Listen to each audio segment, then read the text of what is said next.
United are playing quite well, and I think there is reason to be excited and optimistic. I am not usually a guy who gets all that excited over the last few years going into new seasons because, like, having worked in football for a long time in previous jobs and that kind of thing, I've been a bit all footballed out with the transfer market and summer tournaments and this kind of thing.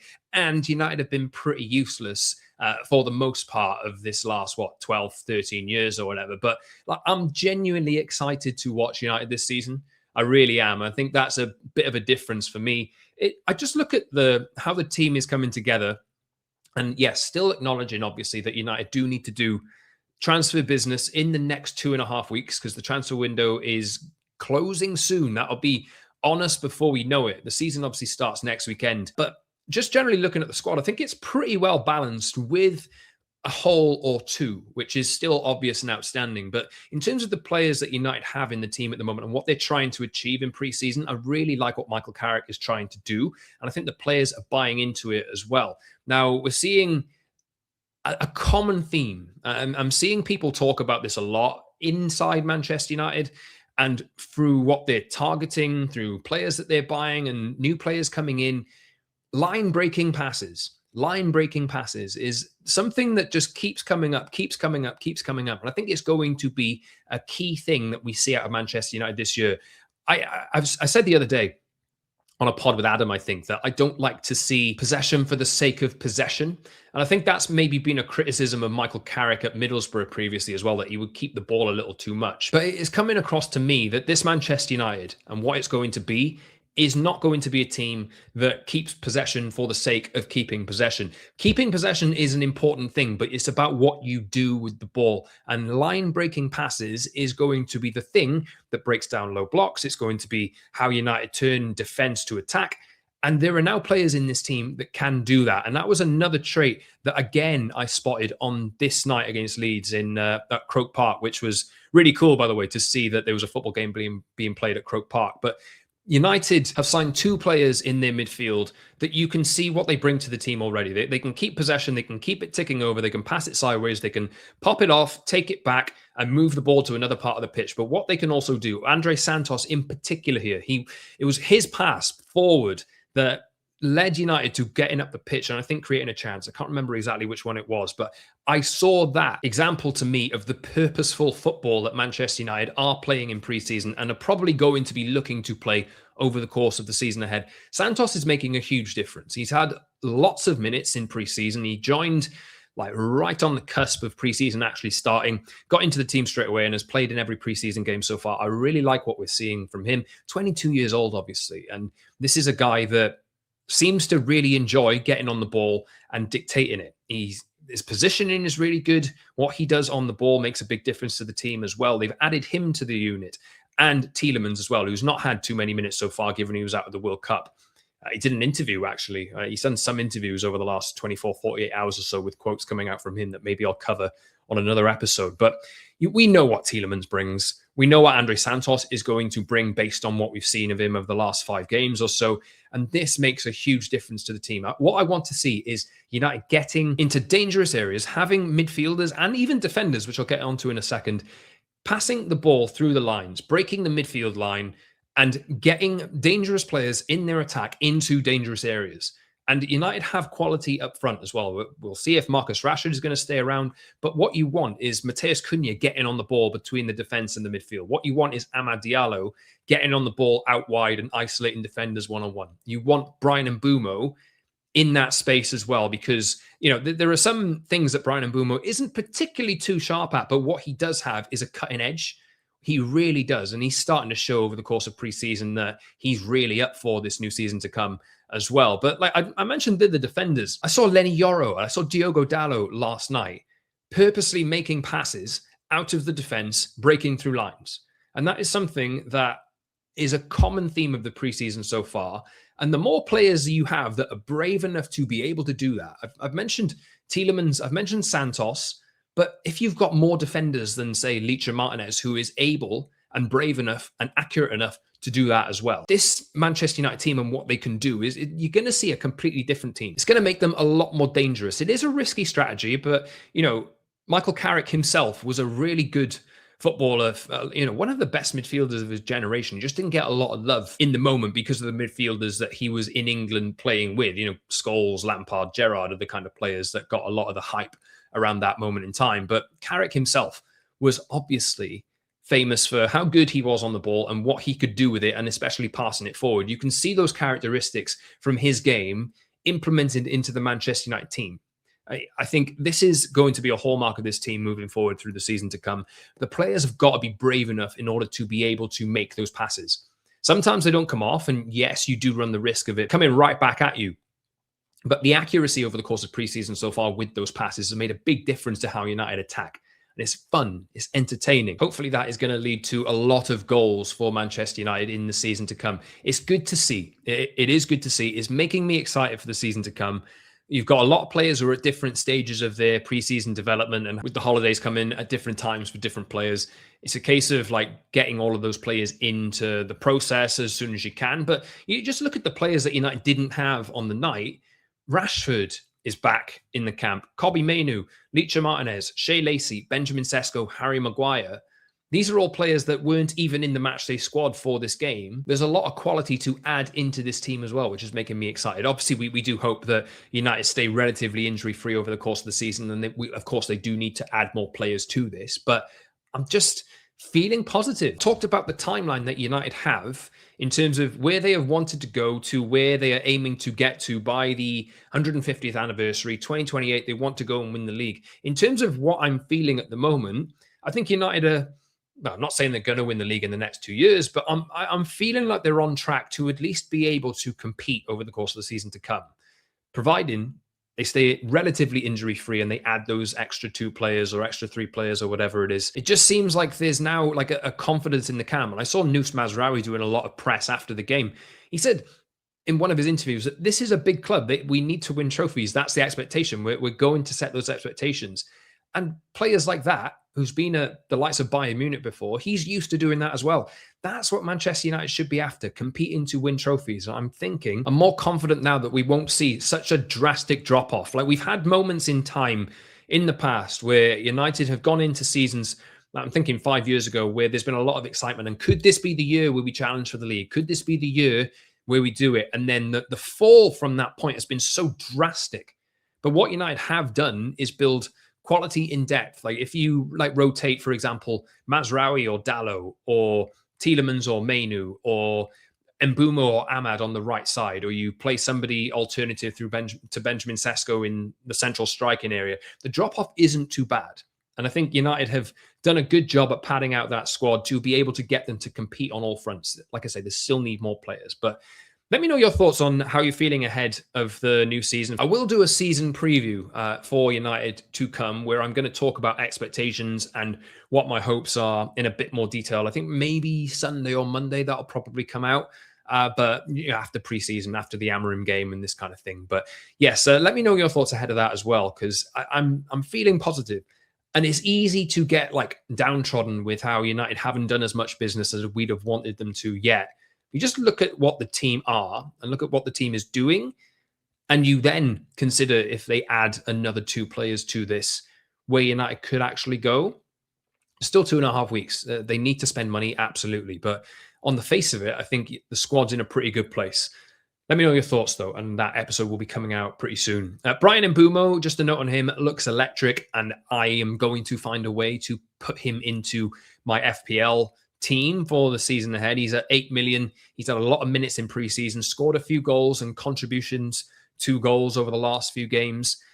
Great assists for him last night. Scored a few goals of late, like I say, as well. His passing is a bit so-and-so at times, but in terms of big differential players, I feel like if United are going to end up scoring goals over the course of the first few weeks, he's going to have a lot to do with it. We haven't seen Benjamin Sesko get any minutes in preseason yet.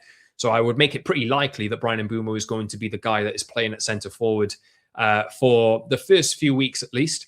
And he's looking in pretty good shape. He had that downturn in form after AFCON in the second half of last season, but he looks pretty sharp. He looks like he's ready. He's going to be the guy that he's going to be relishing Champions League football as well.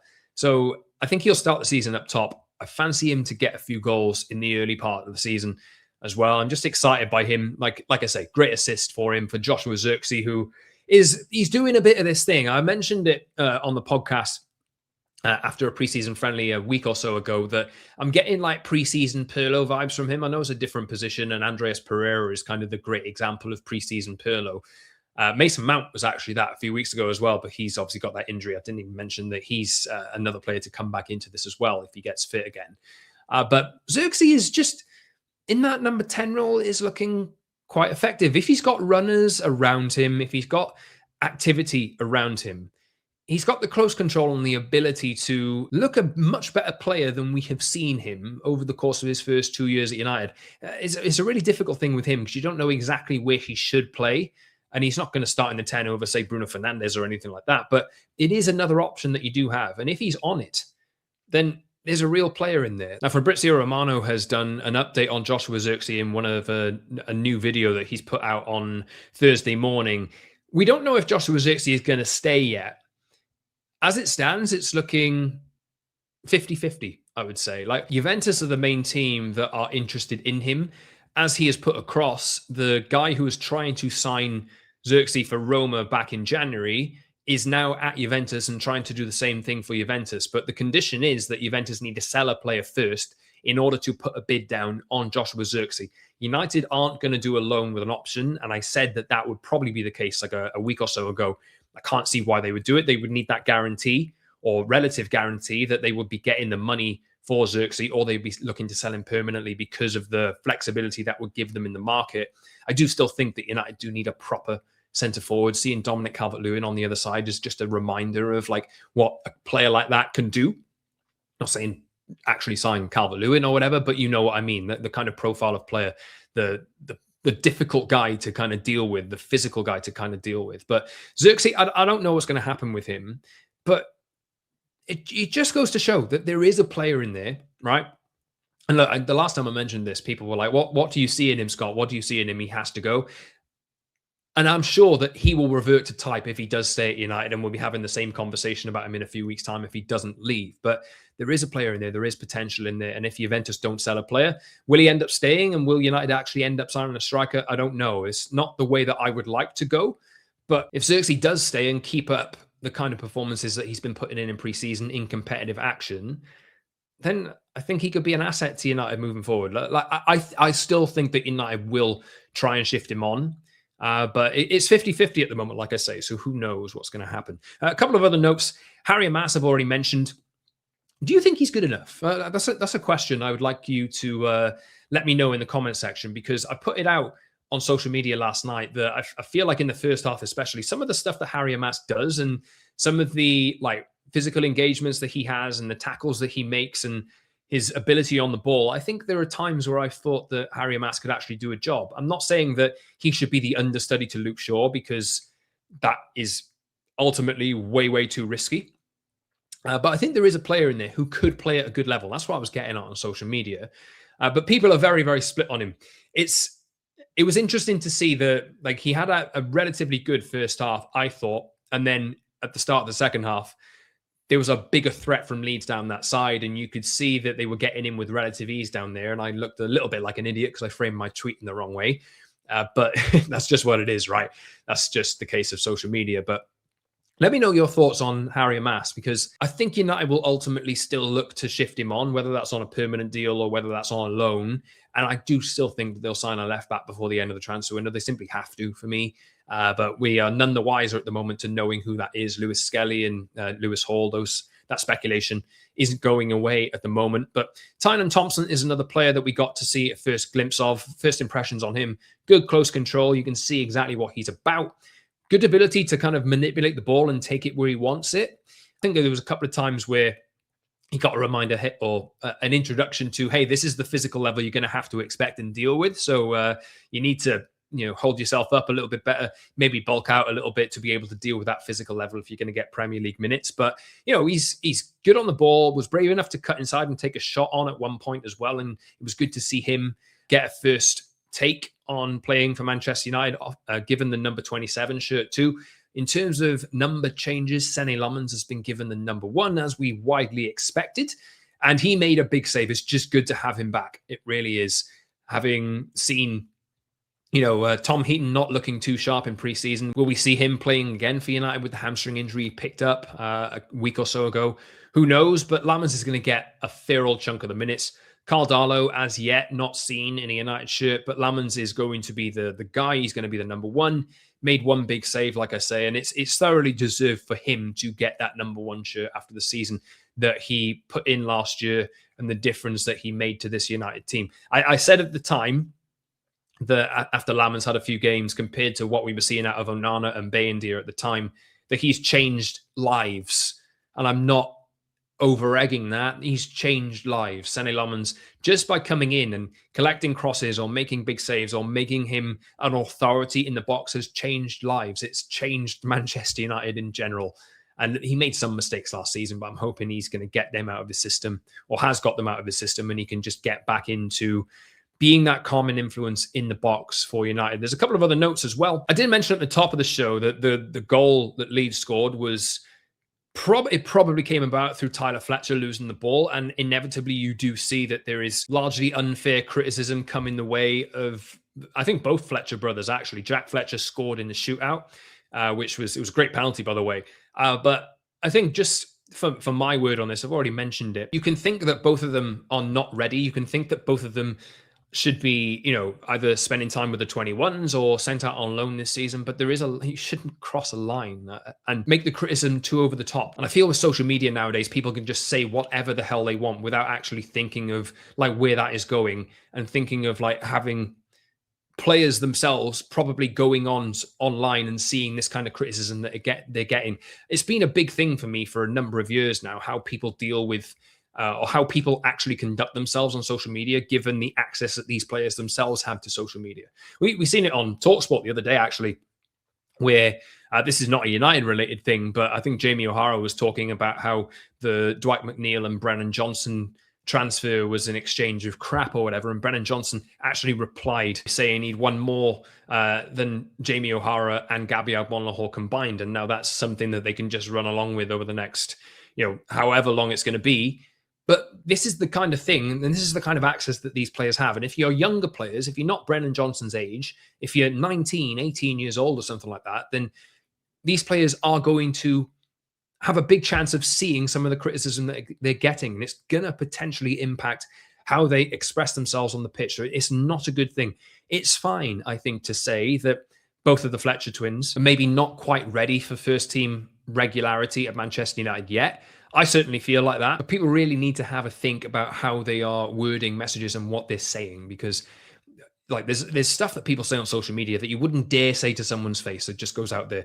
And it's just a common theme nowadays. But difficult moment for Tyler Fletcher. I think he came out of it pretty well. It is preseason, like I say, but that is a reminder of what can happen if you lose the ball in certain areas or if you do the wrong thing in a certain area, and how quickly things can get drastically bad. So I think maybe it's a good thing that it's happened to give him that warning and that experience. And it's good that it happened in a friendly as well. But it's a reminder, if he does get senior football in competitive action, then maybe you think twice about what he does in certain areas of the pitch and certain actions too. But one player that I haven't really mentioned too much so far, Bruno Fernandes, did come on. There was some great stuff that we saw from him. He hit the bar. His technical quality is obviously there to see. I'm sure that he'll probably get minutes from the start, I would imagine, in the friendly against Milan. And over the course of the next week, he'll ramp up to being starting ready for the first game at Hull. I'm absolutely sure about that.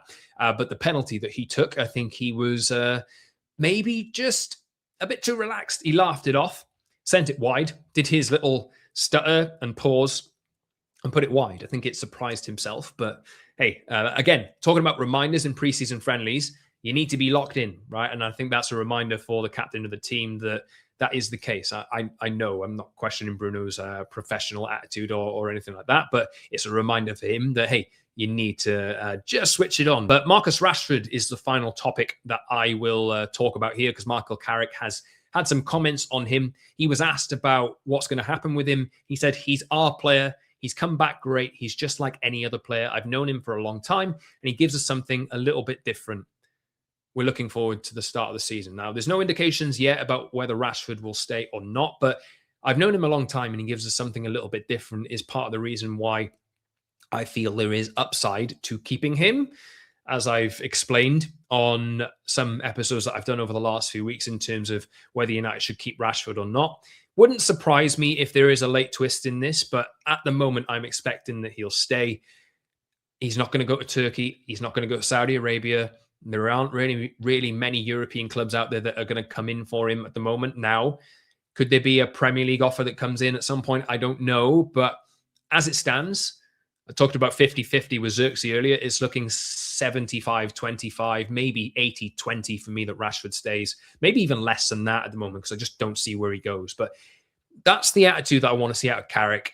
He gives us something a little bit different. He does. And if you're bringing that off the bench or in rotation, that is a big differential for your team in terms of what he can offer your team. I think we're past the point now, really, where people are going to look at Marcus Rashford and think that he has to start every single game. There's a lot of strength in this United team, and add the right amount of players in the next 2.5 weeks. I think the squad would be pretty well rounded out for competing on all fronts. I'm not saying that they're going to go and win everything. I'm not saying they're going to go and win the Premier League or whatever, but what we want to see is consolidation at the very least. And getting to the latter stages of the Champions League is something that United should still be targeting now. I want to see them consolidate Champions League qualification for the season to come. I want to see a high level of performance or a higher level of performance more consistently with the depth that is now in the squad. And let's see what United can muster up. There's one pre-season game left against AC Milan at the weekend, and then it's back onto a new season of the Premier League. I'm excited for it.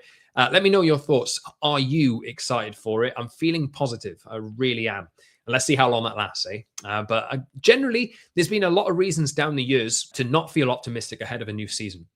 But I think there's potential in this team. I think there's quality in this team. And I think it has a good blend now of youth, players in the early or mid-20s where they should be coming into their peak. And there's enough players now in the peak levels of their experience who should be delivering, who can still deliver because they're at the right ages to really hit their stride. I think the squad is in a really good place, personally. We obviously know that they need to add more to this, but let's see what United do over the next 2.5 weeks, and let's see how the final game of preseason goes against Milan at the weekend as well. Let me know your thoughts in the comment section, everyone. Subscribe to the podcast if you've not done so already. Follow me on social at @_Scott Saunders as well, and I'll be back soon to talk more about what's happening with United. They need to get a move on with some transfers. We need something. We really do. I need to know what's going on. I really do. So let's hope that United can get on that pretty soon, and let's hope the season starts really well with a week and a half to go before the new season begins. Cheers, everyone. See you soon.